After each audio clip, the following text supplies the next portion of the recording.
नमस्कार, आदाब, सत श्री अकाल। स्वागत है आप सभी का मेरी channel learn and grow with Shweta में। मैं श्वेता सिंह अपने चैनल के माध्यम से आप सभी का बहुत बहुत स्वागत करती हूँ।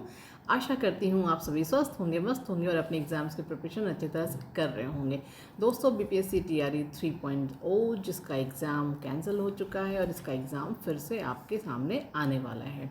तो बस ज़्यादा आप में चिंता की बात नहीं है कि भाई माना कि आपकी मंजिल थोड़ी सी और दूर हो गई है। अगर ये एग्ज़ाम कैंसिल नहीं हुआ होता तो आप अपनी मंजिल के बहुत करीब थे और उम्मीद तो यही थी कि होली के आसपास आपके रिज़ल्ट पे आपको देखने को मिल जाते। बट कोई बात नहीं, जो है जैसा है हम सब उसको स्वीकार करने की हैबिट हमारी ऑलरेडी पड़ चुकी है। और कहा जाता है ना कि जो होता है अच्छे के लिए होता है, और अगर अपने मन का हो तो अच्छा, और अगर अपने मन का ना हो तो और भी अच्छा, क्योंकि वो ऊपर वाले के मन का होता है। तो चलिए हम अपने इसी पॉजिटिव थॉट के साथ में आज का प्रैक्टिस सेट स्टार्ट करते हैं। अभी हम लोगों ने कुछ दिन पहले ज्योग्राफी यानी कि सोलर सिस्टम के क्वेश्चंस को हम लोगों ने किया था, एंड देन उसके बाद हम साइंस का जो है प्रैक्टिस सेट की सीरीज़ लेकर के आ रहे हैं। आज हमारा साइंस का एक और प्रैक्टिस सेट आप लोग के सामने है। जैसे आप लोगों के कई आप सब स्टूडेंट्स हैं, और उसके बाद क्या होता है कि जैसे आपकी कोई भी विश है या आपकी कोई इच्छा है तो हमारा पूरा फ़र्ज़ होता है कि हम उसको ज़रूर पूरा करें। जैसे मैं अपने हर वीडियो में इस बात को मेंशन करती हूँ कि जो कुछ भी मैं यहाँ पर पढ़ाती हूँ वो हमारे चैनल का एक टेलीग्राम ग्रुप है, छोटा सा टेलीग्राम परिवार है, learn and grow with Shweta के नाम से। तो वहाँ पर मैं जो कुछ भी यहाँ पे पढ़ाती हूँ वो सारी PDF वहाँ पर अवेलेबल होती हैं। मैं क्लास लेती हूँ, उसके बाद में फ़ौरन जो है वहाँ पर टेलीग्राम पर जो है ये अपना जो भी क्लास का जो भी कंटेंट होता है मैं उसको अपडेट कर देती हूँ। अगर आप लोगों को किसी को भी इस PDF की ज़रूरत है तो आप टेलीग्राम चैनल ज्वाइन कर लीजिएगा, और इसके लिंक आपको सभी वीडियो के डिस्क्रिप्शन बॉक्स में मिल जाती है, जहाँ से आप डायरेक्ट चैनल ज्वाइन कर सकते हैं। अगर नहीं इस तरह से करना है तो आप सर्च करेंगे तो learn and grow with Shweta के नाम से इसी लोगों से आपको ये मिल जाएगा जो है। तो दोनों ही तरीके हैं, जैसा आपको पसंद हो अपने हिसाब से चीज़ें कर लीजिएगा। और एक और छोटा सा मुझे एक बात और शेयर करनी है आप लोगों से कि जैसे अगर मैंने किसी वीडियो में जैसे कोई भी, क्योंकि मैं अपने हिसाब से कोई जानबूझ के गलती नहीं करता है, लेकिन बाई डिफ़ॉल्ट अगर कोई मिस्टेक कोई एरर हो जाता है तो आप लोगों का सजेशन मोस्ट वेलकम है। आप मुझे आराम से करेक्ट कर सकते हैं। जो भी आपका सजेशन है आप उसे ज़रूर कमेंट बॉक्स में के माध्यम से हमको ज़रूर वो सजेशन दें। जहाँ पर लगेगा उसको हम ज़रूर सुधारेंगे और पूरी कोशिश करेंगे कि वो मिस्टेक दोबारा नहीं हो। तो आप सभी व्यूअर्स का बहुत बहुत धन्यवाद अपना बहुत सारा प्यार और समय देने के लिए। और चलिए बस आज का वीडियो हम स्टार्ट करते हैं। तो साइंस सीरीज़ का जो सबसे पहला क्वेश्चन हमारा है वो ये कहता है कि टेनिस की गेंद मैदान की अपेक्षा, टेनिस की जो गेंद होती है वो मैदान की अपेक्षा किसी पहाड़ी पर अधिक ऊंची उछलती है, वाई। आपको बताना है कि टेनिस की बॉल होती है, अगर आप उसको ग्राउंड में खेलते हैं तो वो वहाँ पे जितना भी जंप करती है, जितना भी ऊंचाई तक जाती है, उससे ज़्यादा जो है वो किसी पहाड़ी पर, यानी कि जो छोटी जो पहाड़ियाँ आपकी होती हैं वहाँ पर ज़्यादा उछलती है। इसका जो रीज़न है वो ये है कि पर्वतों पर पृथ्वी का गुरुत्वाकर्षण कम हो जाता है। गुरुत्वाकर्षण क्या होता है? जब भी कोई चीज़ ऊपर उछलती है ना तो वो धरती उसको अपनी तरफ खींचती है। जो गुरुत्वाकर्षण होता है ना तो उसमें धरती अपनी ओर खींचती है। तो क्या होता है कि पहाड़ों पर जो है वो गुरुत्वाकर्षण का मान कम होता है, और इसी वजह से वो आपकी काफ़ी ऊंचाई तक जाती है जो है। और आपका नॉर्मल प्लेन पर जो है गुरुत्वाकर्षण का मान ज़्यादा होता है। मैं उम्मीद करती हूँ आपको बात समझ में आई होगी। अगला क्वेश्चन है कि किसी लिफ्ट में बैठे व्यक्ति को अपना भार कब अधिक मालूम पड़ता है? अभी तो लिफ्ट बहुत आम बात है, हर जगह आपको मिल जाती है, स्टेशन, एयरपोर्ट्स या शॉपिंग मॉल्स, या ऑलमोस्ट अब तो लोगों ने अपने घरों में भी लिफ्ट लगवाने शुरू कर दिए हैं। तो अगर आप इतने रिच नहीं हैं तो फिर बहुत जल्दी नौकरी पाइए और उसके बाद आप बड़ा यहाँ सा अच्छा सा घर बनवाइए और अपने घर में आप भी लिफ्ट लगवाइएगा, और तब इस क्वेश्चन को ज़रूर याद करिएगा। लेकिन अभी इस क्वेश्चन को एग्ज़ाम के लिए याद कीजिए। तो क्वेश्चन ये है कि जब हम लिफ्ट में कोई व्यक्ति जब ऊपर जाता है तो उसको अपना भार कब ज़्यादा महसूस होता है? जब, और इसका जवाब ये है कि जब लिफ्ट त्वरित गति से ऊपर जा रही होती है। मतलब कि जब लिफ्ट आपकी ऊपर जा रही होती है तब व्यक्ति को अपना भार ज़्यादा लगता है। और आपने फील भी किया होगा इस चीज़ को कभी ना कभी, तो लिफ्ट में आप ज़रूर गए होंगे जो है। तो आप ये महसूस करते होंगे कि जब लिफ्ट नीचे आती है तो ऐसे सर से नीचे आ जाती है और आपको लगता है कि वेट आप बहुत हल्का फील होता है, लेकिन जब वो ऊपर जाती है तो भार वहाँ पर ज़्यादा महसूस होता है। तो जवाब ये है कि भार कब अधिक महसूस होता है, और इसका उत्तर ये है कि जब लिफ्ट त्वरित गति से या फिर जब लिफ्ट जो है ऊपर जाती है। नेक्स्ट क्वेश्चन है, जब एक पत्थर को चांद की सतह से पृथ्वी पर लाया जाता है तो इसके मतलब क्या चेंजेस होते हैं जो है। तो यहाँ पर आपको दो बातें बताने की ज़रूरत है। एक तो ये है कि जब भी कोई पत्थर या कोई भी चीज़ जो है चांद की सतह से, मतलब कि कोई भी वस्तु, चीज़, पत्थर जिसमें भार होता है, अगर वो चांद की सतह से पृथ्वी पर आती है तो क्या होता है कि इसका वेट चेंज होता है, वेट बदल जाता है, भार बदल जाता है, लेकिन द्रव्यमान में कोई असर नहीं पड़ता है। मतलब कि अगर चांद से धरती पे आती है तब भी और धरती से चांद पे भी जाता है तो भी आपका वज़न में ही परिवर्तन होता है, द्रव्यमान आपका जो है वो स्थिर रहता है, वही रहता है जो है। तो यहाँ पे बस यही समझने की ज़रूरत है कि परिवर्तन जो है भार में होता है और द्रव्यमान जो है वो अपरिवर्तनशील है, यानी कि कोई परिवर्तन नहीं होता है।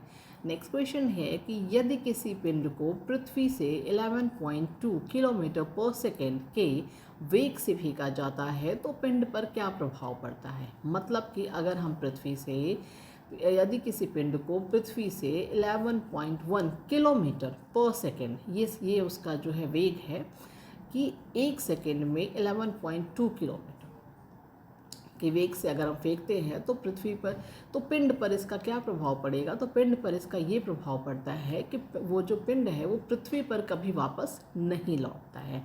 ऐसा इसके साथ में एक और बात जान लीजिएगा कि जो 11.2 किलोमीटर पर सेकेंड है, ये आपका जो है, ये पृथ्वी से आपका जो है किसी पिंड या फिर किसी वस्तु का जो है ये पलायन वेग होता है, इसको पलायन वेग कहा जाता है। कई बार ऐसे भी पूछा जाता है कि पलायन वेग का मान क्या है। तो 11.2 किलोमीटर पर सेकेंड ये है पलायन वेग, और अगर इस गति से किसी पिंड को पृथ्वी के बाहर भेजा जाएगा तो वो पलायन कर जाएगा, पृथ्वी की कक्षा से पलायन कर जाएगा और पृथ्वी पर कभी नहीं लौटेगा। नेक्स्ट क्वेश्चन है, न्यूट्रॉन की खोज किसने की। आसान सा प्रश्न है लेकिन एग्जाम में देखा जाता है, इसी वजह से इन सभी क्वेश्चन को शामिल किया गया है। तो न्यूट्रॉन की खोज की है चैडविक ने। And next is Marsh gas. Marsh gas जो है वो किसे कहते हैं, या फिर मार्श गैस को अन्य किन नामों से जानते हैं।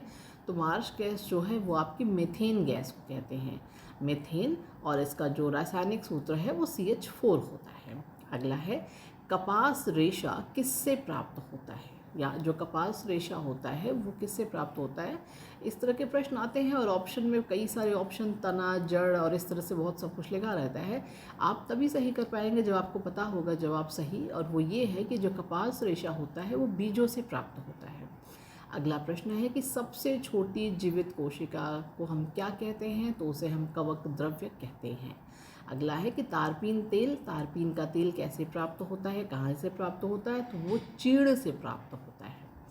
Next question is German silver, ये कौन सी चीज़ों को मिला करके, एक जर्मन सिल्वर एक मिश्र धातु है, मतलब एक मिक्सचर है जो है, मिश्र धातु है। इसमें क्या क्या मिला होता है। तो इसमें जर्मन सिल्वर में इसमें आपका मिला होता है जस्ता, तांबा और निकल। मतलब कि जस्ता, तांबा और निकल को मिला करके बनता है जर्मन सिल्वर। एग्ज़ाम में अगर पूछा जाता है तो इस तरह से होता है कि इसमें से क्या जर्मन सिल्वर में नहीं पाया जाता है, या किसका कंपोनेंट नहीं है। इन तीन ऑप्शन के साथ में कोई चौथा ऑप्शन रख दिया जाता है और आपको ये फाइंड आउट करना होता है। और आप तभी फाइंड आउट कर पाते हैं जब आपको ये पता हो कि जर्मन सिल्वर में कौन सी तीन धातुएं मिली हुई हैं। तो वो हैं जस्ता, तांबा और निकल। मैं उम्मीद करती हूँ कि यहाँ तक का प्रश्न आप लोगों को समझ में आया होगा। अब हम चलते हैं अपने अगले पेज पर। दोस्तों, हम लोग क्या करते हैं कि हम लोग 20 क्वेश्चन की सीरीज़ चलाते हैं। 20 प्रश्न आपके लिए काफ़ी मतलब अच्छे क्वेश्चंस मैं अपनी ओर से कोशिश करती हूँ कि मैं ढूंढ करके लेके आती हूँ। और बाकी अगर आप इन प्रश्नों को याद कर लेते हैं, अगर आपने ये 20 का जो ये सीरीज़ चल रहा है, अगर आपने इसको याद कर लिया तो आपके पास a number of collections, a huge number of collection questions आप लोगों के पास हो जाते हैं। क्वेश्चंस की कोई कमी नहीं है दुनिया में। GSG के प्रैक्टिस सेट तमाम सब सारी बुक्स मार्केट में भरी पड़ी हैं, कोई भी उठा लीजिए, सब में क्वेश्चन ही क्वेश्चन है। लेकिन उन सबसे फ़र्क नहीं पड़ता है। फ़र्क इस बात से पड़ता है कि आपको कितना याद है, आपको कितना आता है। तो जितना आपको याद है, जितना आपको आता है, वही आपके लिए वैल्यूएबल होता है। तो क्या होता है कि इसी वजह से मैं जो है क्या करती हूँ कि मैं अपनी मतलब ये मैं खुद ही लिखती हूँ, ये मेरी अपनी हैंड राइटिंग में, ये मैं जो है 20-20 के सेट बनाती हूँ, ताकि आप जो है अगर कुछ ना पढ़ें या एक छोटा सा कंट्रीब्यूशन है कि अगर आप इसको पढ़ें और एग्ज़ाम में अगर ये क्वेश्चंस आपको देखने को मिले और आपको मतलब आपकी मेरिट में जैसे कभी कभी होता है कि कुछ 2-4 नंबरों से मतलब आप आगे बढ़ जाते हैं और वो 2-4 नंबर आपको इस प्रैक्टिस सेट से मिले, तो मैं बहुत मतलब मुझे खुशी होगी, बहुत खुशी होगी। और एक टीचर की यही सबसे बड़ी खुशी होती है कि उसका पढ़ाया हुआ कंटेंट एग्ज़ाम में मिले। तो चलिए हम अब अपने 11th क्वेश्चन को पढ़ते हैं। 11th क्वेश्चन है कि अंडे देने वाला स्तनधारी कौन सा होता है। ये बहुत इंपॉर्टेंट है, जूलॉजी का क्वेश्चन बहुत ज़्यादा ज़रूरी होता है, ये आता है एग्ज़ाम में काफ़ी। तो अंडे देने वाला जो स्तनधारी होता है वो प्लेटिपस होता है। प्लेटिपस होता है। आप अगर गूगल करके इसकी पिक्चर देखेंगे तो अच्छा रहेगा, क्योंकि एक बार अगर आप पिक्चर देख लेंगे तो ये आपके दिमाग में हमेशा बैठ जाएगा। स्तनधारी जो होते हैं वो जो है अपने जैसे जीव को उत्पन्न करते हैं। तो स्तनधारी अंडे नहीं देते हैं, स्तनधारी बच्चे देते हैं। तो स्तनधारियों से तो इसी वजह से ये क्वेश्चन महत्वपूर्ण होता है, क्योंकि यहाँ पर पूछा जा रहा है कि अंडे देने वाला स्तनधारी कौन सा होता है। तो इसलिए ये आप याद कर लीजिएगा, अंडे देने वाला स्तनधारी जो प्लेटिपस होता है। अगला क्वेश्चन है कि वायुमंडल में किस गैस की उपस्थिति के कारण वायु में पीतल का रंग फीका पड़ जाता है। आपके घरों में अगर पीतल का कोई सामान, बर्तन, मूर्ति कुछ भी हो, अगर आप देखते हैं कि अगर आप उसको ओपन में रखते हैं तो उसका कलर जो है थोड़ा सा जैसे डल सा हो जाता है, फीका फीका से चमक चली जाती है उसकी। तो वो होता है H2S यानी कि हाइड्रोजन सल्फाइड गैस के कारण। वो जो उस पर जब जो पीतल का जो आपका बर्तन या फिर कुछ भी आपका मूर्ति रहता है तो उसके उसी की वजह से उसका कलर जो है वो फीका पड़ जाता है। जवाब है H2S यानी कि हाइड्रोजन सल्फाइड। अगला क्वेश्चन है, सामान्यतः क्वार्ट्ज घड़ियों में प्रयुक्त होने वाले क्वार्ट्ज क्रिस्टल रासायनिक रूप से किसके बने होते हैं। तो जो क्वार्ट्ज घड़ियाँ होती हैं उसमें प्रयुक्त होने वाले क्वार्ट्ज क्रिस्टल जो होते हैं वो बने होते हैं सिलिकॉन डाइऑक्साइड से। चलिए अब इसमें तो बहुत कुछ बताने की ज़रूरत नहीं, बस इतना ही है कि भाई ये जो चीज़ें अगर क्वार्ट्ज क्रिस्टल की बात पूछी जाए तो क्वार्ट्ज क्रिस्टल में पाया जाता है या उसके बने होते हैं वो होता है सिलिकॉन डाइऑक्साइड। नेक्स्ट क्वेश्चन है कि किसके कारण नाभिकीय विखंडन की प्रक्रिया होती है। मतलब आपको ये तो पता है कि नाभिकीय विखंडन और नाभिकीय संलयन की प्रक्रिया होती है। यहाँ पे क्वेश्चन ये है कि नाभिकीय विखंडन की प्रक्रिया का जो मेन रीज़न है वो क्या है, तो वो न्यूट्रॉन होता है। नाभिकीय विखंडन प्रक्रिया का मेन रीज़न न्यूट्रॉन है। नेक्स्ट क्वेश्चन इज, किसी धातु को तार में बदलने की क्रिया क्या कहलाती है। तो कोई जैसे कोई आपका धातु हो गया, मोटी सी परत होती है, पतली मोटी चौड़ी तरह तरह की धातु में मतलब परत के तौर पे होता है। जब उसको हम तार में कन्वर्ट करते हैं तो ये जो क्रिया होती है वो तन्यता कहलाती है। अगला प्रश्न है, जब प्रकाश एक माध्यम से दूसरे माध्यम में प्रवेश करता है तो उसे हम क्या कहते हैं।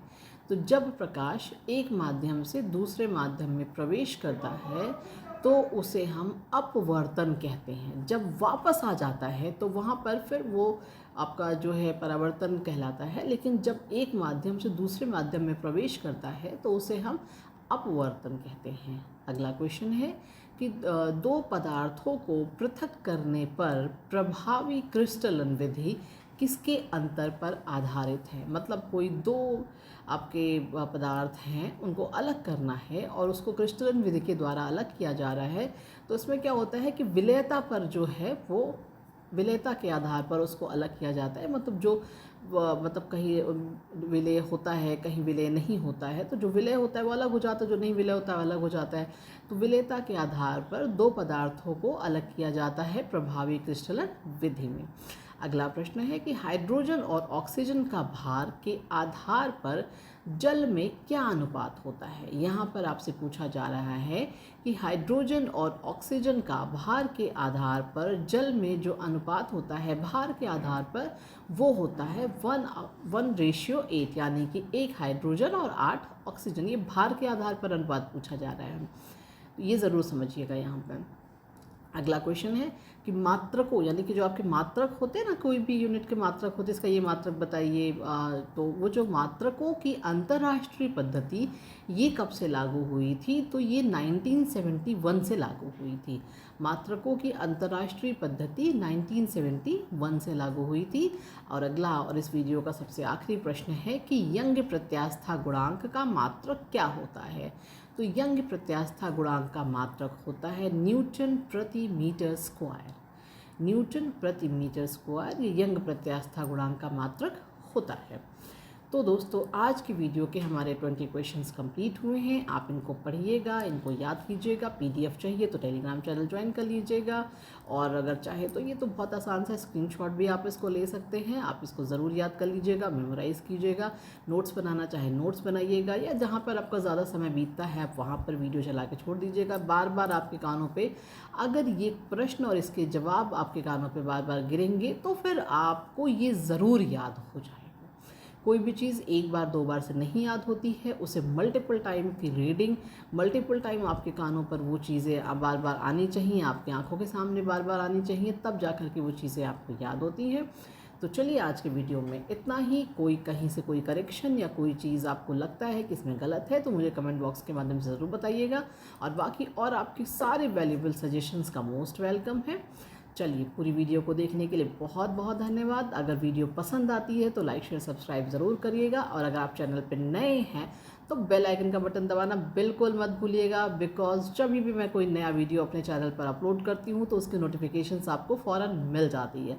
तो चलिए मिलते हैं अगले किसी बेहतरीन वीडियो में। गुड नाइट, शुभ रात्रि, शब खैर, टेक केयर, बाय बाय।